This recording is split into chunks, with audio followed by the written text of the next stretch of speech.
我哋一齊通過短視頻學廣東話。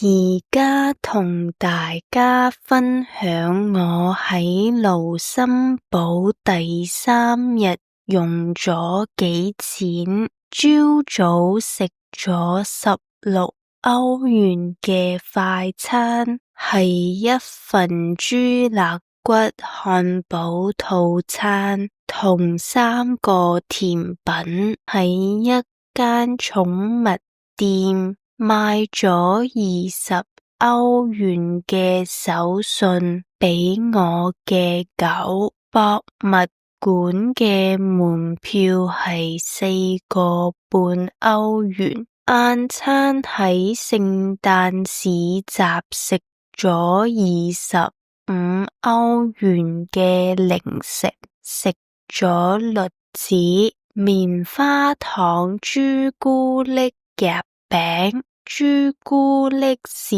多啤梨，同飲咗2杯冇酒精嘅飲品。夜晚喺餐廳食咗30歐元嘅國民菜式。今日總共花咗95個半歐元。今日就到呢度，下次帶你哋去德國1日遊。